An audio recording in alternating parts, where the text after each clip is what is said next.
Palabras de amor. Hola, Dios te bendiga. Un gusto saludarlos a todos. ¿Te imaginas vivir la barbarie más atroz en un país que entra en conflicto con otro? ¿Existen secuelas de los problemas más graves que hemos enfrentado? ¿Acaso solo recibiremos las bendiciones de Dios?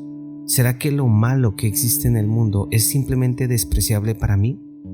Acompáñame a profundizar en este tema a través de una de las mejores películas sobre los nazis y su persecución al pueblo judío. Eso sí, ten en cuenta que revelaremos algunos detalles claves de la película. ¿Qué podemos decir de esta impresionante película titulada El pianista? Estrenada en el 2002, dirigida por Roman Polanski y basada en la autobiografía que muestra un relato desgarrador de la supervivencia durante el Holocausto.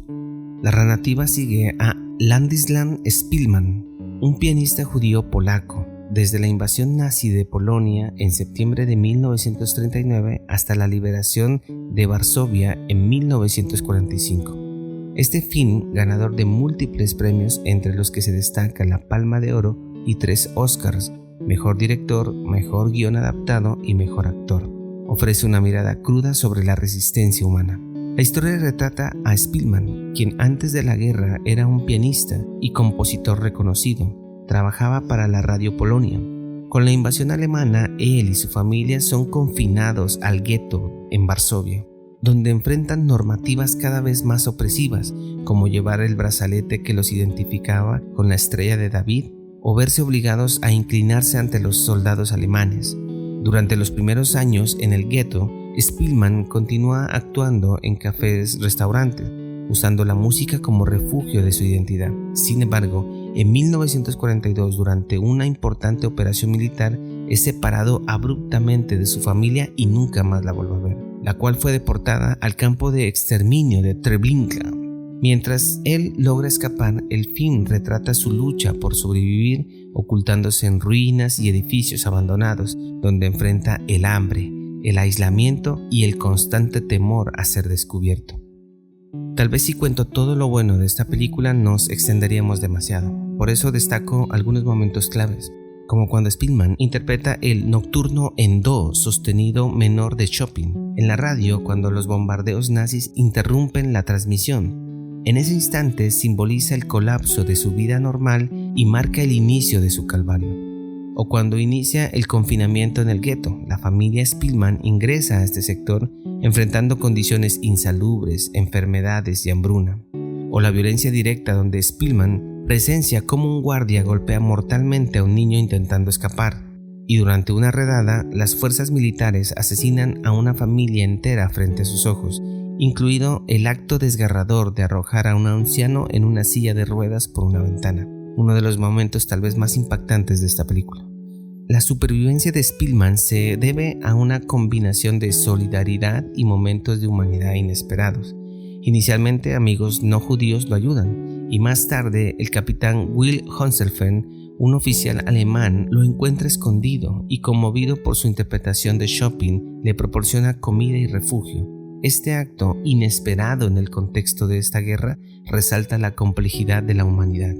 Ahora, contrastemos esta historia con Job, que no es ni la sombra de lo que le pasó a Szpilman, pues Job era un hombre justo y temeroso de Dios. Comparten paralelismo en su sufrimiento y resiliencia, aunque difieren en contexto y enfoque.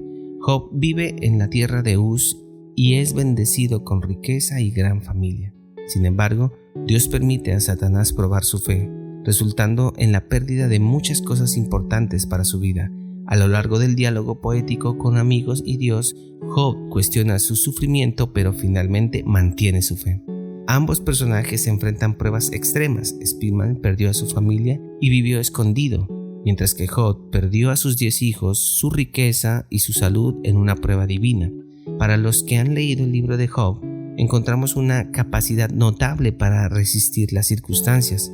Mantuvo su fe y dignidad a pesar de las presiones de sus amigos y esposa. Al final, Job recibió una restauración material y una respuesta de Dios, aunque no explicativa. Pero quiero destacar con firmeza el versículo bíblico del libro de Job, capítulo 2, versículo 10, parte B. Dice, a manera de pregunta, ¿aceptaremos solo las cosas buenas que vienen de la mano de Dios y nunca lo malo?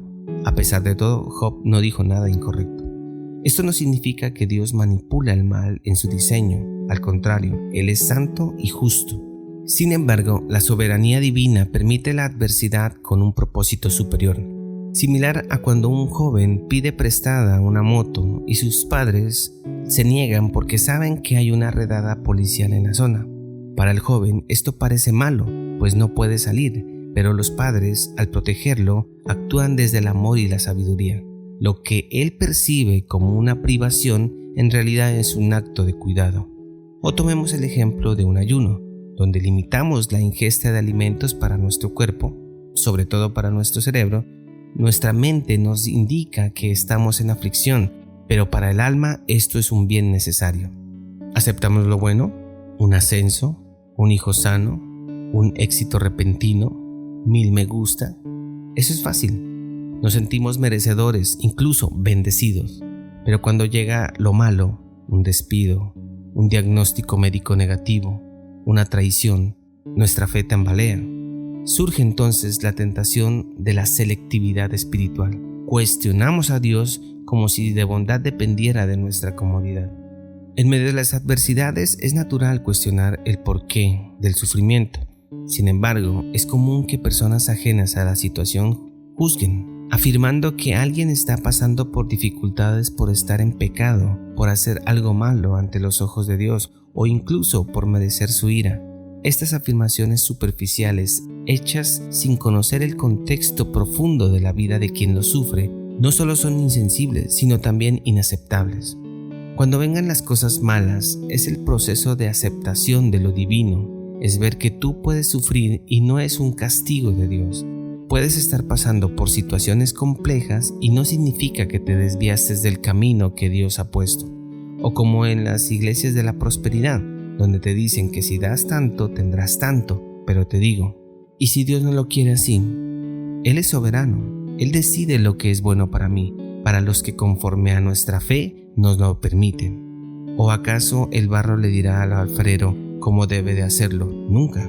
Dios determina lo que Él quiere. Y esto es simple, Dios es Dios, siendo infinitamente elevado por encima de la criatura más elevada. Él es el Altísimo, el Señor de los cielos y de la tierra. No está sujeto a nadie, ni influenciado por nadie, absolutamente independiente. Dios hace como le place, solo como le place y siempre como le place. Nadie puede frustrarlo, nadie puede obstaculizarlo. Es inigualable en majestad, ilimitado en poder, no afectado por nada fuera de sí mismo. Pero estamos viviendo en unos días en que incluso los más ortodoxos parecen tener miedo de admitir la verdadera divinidad de Dios. Dicen que insistir en la soberanía de Dios sería excluir la responsabilidad humana, cuando en realidad es la responsabilidad humana la que se basa en la soberanía divina y el producto de ella. En Job 2:10 no justifica el sufrimiento como el fin en sí misma, sino que invita a confiar en la sabiduría de Dios, incluso en la oscuridad. El mal no es una obra suya, pero Él lo redime para moldear el carácter y manifestar su gloria.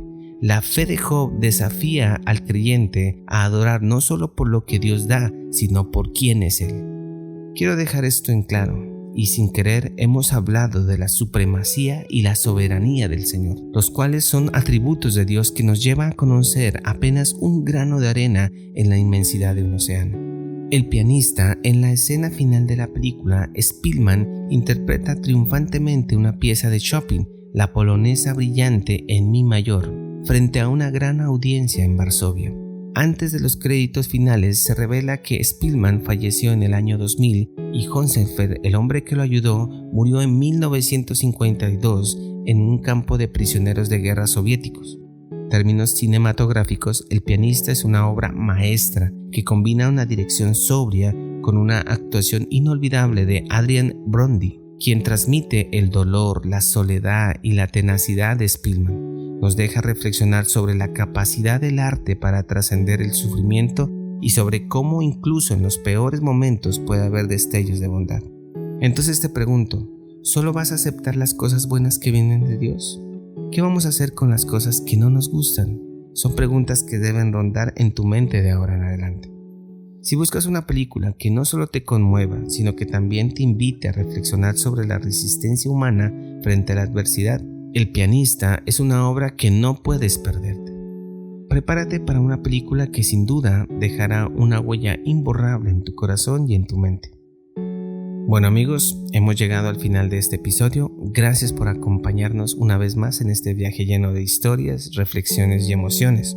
Como siempre, los animamos a seguir explorando, cuestionando, sobre todo, y disfrutando del arte que nos une como seres humanos, sobre todo en los conocimientos de la palabra de Dios. Te invito a compartir este capítulo con tus amigos y familiares. Si nos escuchas en YouTube, no olvides suscribirte y activar la campanita para recibir las notificaciones de los próximos episodios. Y si estás en Spotify u otras plataformas de podcast, suscríbete y ayúdanos a difundir este mensaje de esperanza y fe en nuestro Señor Jesucristo. A Él sea toda la gloria y la honra por siempre. Nos vemos el próximo sábado, si Dios lo permite, aquí mismo con la misma pasión y dedicación. Hasta entonces, cuídense mucho y que Dios los bendiga.